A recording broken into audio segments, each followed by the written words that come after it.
Imagine it's 1938. The world is on the brink of war, and in the heart of Rome, a physicist named Majorana vanishes without a trace.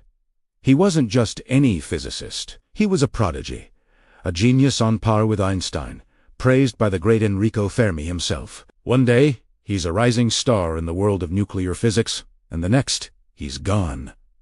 What happened to him? Let's rewind a bit. Majorana was a quiet, intensely private man, known for his brilliant but reclusive nature. He was part of the legendary Via Panisperna Boys, a group of young scientists in Rome, led by who were making groundbreaking discoveries in nuclear physics. Majorana's insights were so advanced that they often baffled his colleagues. He could solve complex problems in his head that took others weeks to work out on paper. He was the one who first theorized the existence of the neutron, a fundamental particle of the atom.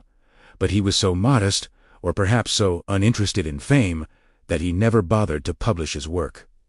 Someone else got the Nobel Prize for it. His most significant contribution, however, was a theory about a new type of particle, one that is its own antiparticle. T's particle, now known as the Majorana fermion, is still at the forefront of modern physics today, with scientists believing it could be the key to building quantum computers. This wasn't just abstract theory. Majorana understood the immense power locked inside the atom better than almost anyone, and this is where the story takes a dark turn. In the late 1930s, the Via Panisperna Boys were experimenting with bombarding uranium with neutrons. They were unknowingly on the verge of discovering nuclear fission, the very process that would lead to the atomic bomb. Majorana, with his profound understanding, likely saw where this research was headed. He saw the potential for a weapon of unimaginable destruction, a power that could change the course of human history for the worse. Did this terrifying knowledge push him to the edge?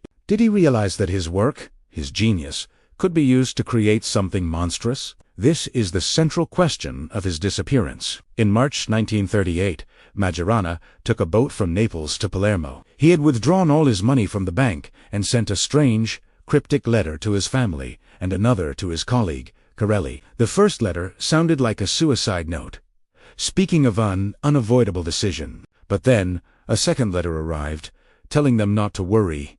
A telegram followed, saying, "Don't be alarmed." He was last seen on that boat. After that, nothing. The official investigation concluded he likely took his own life, but the evidence was flimsy. His body was never found. Enrico Fermi, who knew Majorana's brilliant and complex mind better than anyone, was skeptical. He famously said, "Ettore was too intelligent. If he has decided to disappear, no one will be able to find him." Fermi believed Majorana was too smart to get caught, whether by life or by death.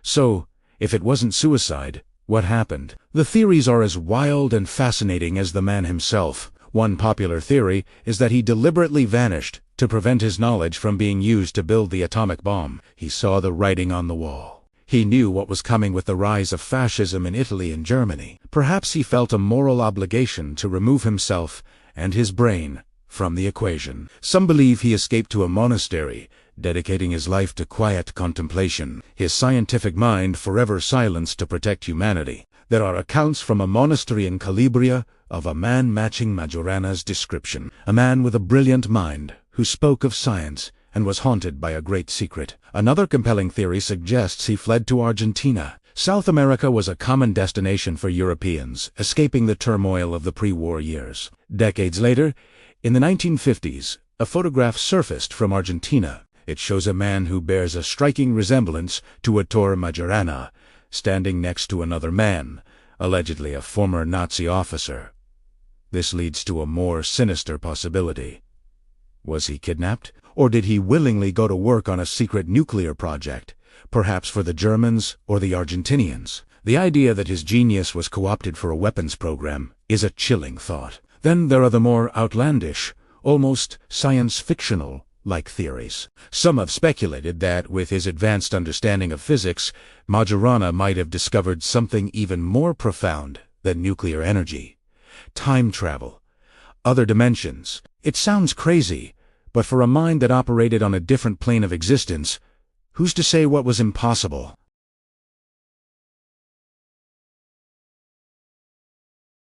And he leaned heavily on the idea that Majorana's disappearance was a conscious philosophical choice, a rejection of a world that was about to use science for mass destruction. In 2015, the case was officially reopened by the Rome Attorney's Office. They analyzed a photo of a man in Venezuela, taken in 1955, and compared it with photos of Majorana and his relatives. Forensic analysis concluded there was a high probability that the man in the photo was indeed Ettore Majorana. The man in the photo, known only as Mr. Beanie, was said to have been a reclusive European with a strong Italian accent and an air of melancholy. Eyewitnesses claimed he confessed to being a famous physicist from Italy who had disappeared deliberately. After this finding, the case was officially closed, with a conclusion that he had voluntarily exiled himself to Venezuela between 1955 and 1959.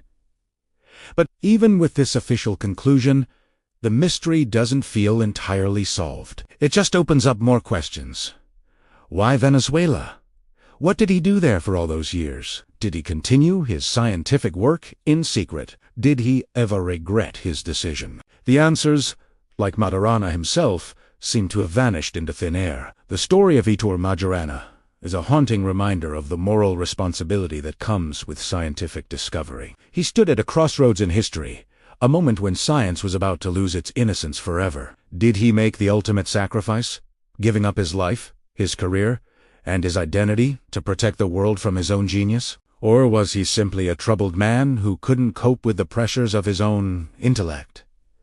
We may never know for sure. His story remains one of the greatest unsolved mysteries of the 20th century, a ghost in the machine of modern physics. A man who saw the future and decided he wanted no part in it. What do you think happened to him? Did he escape to a monastery, start a new life in South America, or did he meet a more tragic end? The truth, it seems, disappeared with him. Thanks for watching. If you're fascinated by historical mysteries like this one, make sure to like this video and subscribe to our channel for more stories that challenge what you think you know about the past. See you next time.